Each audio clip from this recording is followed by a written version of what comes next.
Os dous que están tocados, David Fuñas está ao 100%, Rubén xa está entrenando co equipo, pero vamos a esperar unha semaninha máis, e o único é Alberto, que está fora de grupo. Alberto tuvo unha recaída, non? Alberto tiña o problema da pubalgia e agora, en consecuencia diso, cando empezou a facer cousas co equipo, pois notou unha molestia e unha sobrecarga de outra zona. Sí, vai añadido ou está relacionado ca súa lesión, pero non é 100% o tema da pubalgia. Bueno, ahora ven ao Choco, levamos as últimas semanas falando moitas veces das dinámicas nas que chegan ao equipo, os rivales, non? Neste caso é un equipo que a domicilio só ten un punto, pero curiosamente tamén consigue unha última xornada. Sí, ademais leva os dous últimos partidos na casa gañando, o último fora da casa empatando. Iso quere dicir que fixo 7 puntos de 9 posibles, a dinámica é moi boa. Despois, igual que hai 2 semanas co Barco, é un equipo que en tempadas anteriores, as 2 anteriores, sempre sacou algo de aquí de San Lázaro. É certo que a tempada pasada o enfrentamento foi na última xornada, cando nos xa tiñamos a Liga conquistada e que xa estábamos un pouco pensando no play-off, pero está aí na retina, está na memoria, e unha vez máis esperemos que este ano que os 3 puntos queden aquí e que seamos quen de dicir que llegáramos o Choco en San Lázaro. Non te pode ir un pouco peligro?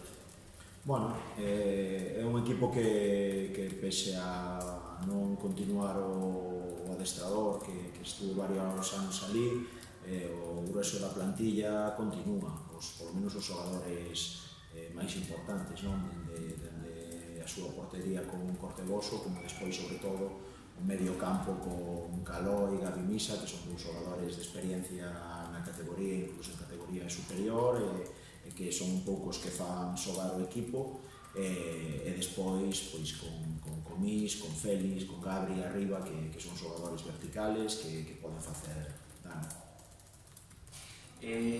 Falamos moito este ano de un poquinho ahora que está sendo con esa falta de puntería, sobre todo tamén falamos de que o listón respecto ao ano pasado estaba moi alto, pero o certo é que pasado o primeiro tercio de Liga, se compara os números, realmente, o ano pasado a estas alturas o Compostela estaba segundo, estaba realmente igual a 4 puntos do que estaba, un punto menos para 4 puntos do liderato. Sí.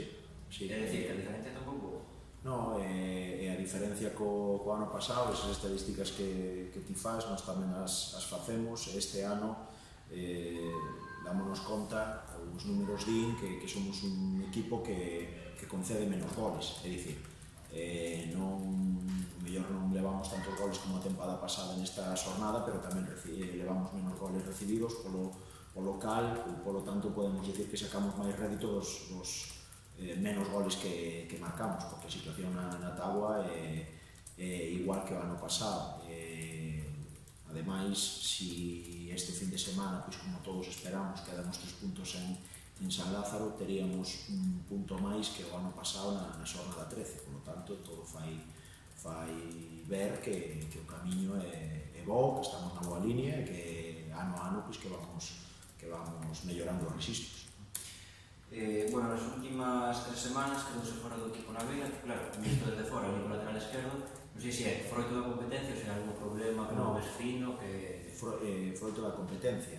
O ano pasado, ainda a semana pasada, falando co xogador o comentábamos, o ano pasado, ao principio de Liga, tamén houve varias jornadas que se quedou fora e que optamos por Mon de lateral. Naquel momento sí que foi un pouco para que el se dera conta ou darlle un pouco de tempo de que mellorara en certos aspectos, neste caso a nivel defensivo, que nese momento creíamos que tiña que mellorar. Cando volveu non soltou o posto. Neste caso, neste ano, é porque a competencia e o nivel dos 3 laterales que temos é altísimo. Así como temos 3 centrais, os 3 centrais teñen un nivel altísimo e pode xogar calquera, o mesmo pasa nos laterales, e despois, ainda por riba, pola nosa forma de xogar e un pouco as variantes que estamos metendo no xogo este ano. Os laterales son fundamentales para axudar o equipo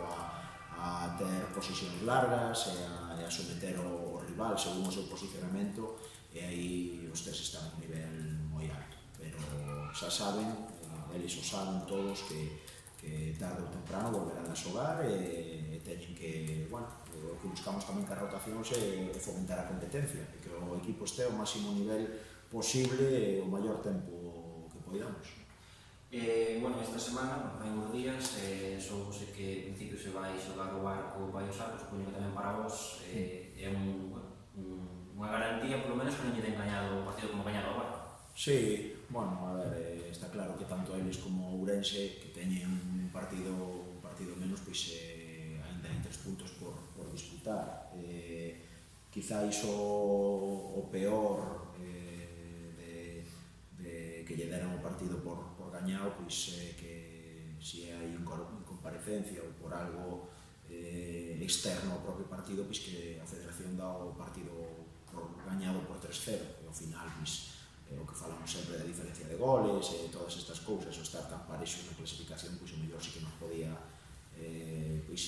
interesar neste caso que se xogara. Creo que bueno, que teñen que xogar ese partido e a partir de aí, pois, a ver o que pasa. De acordo. Moi ben.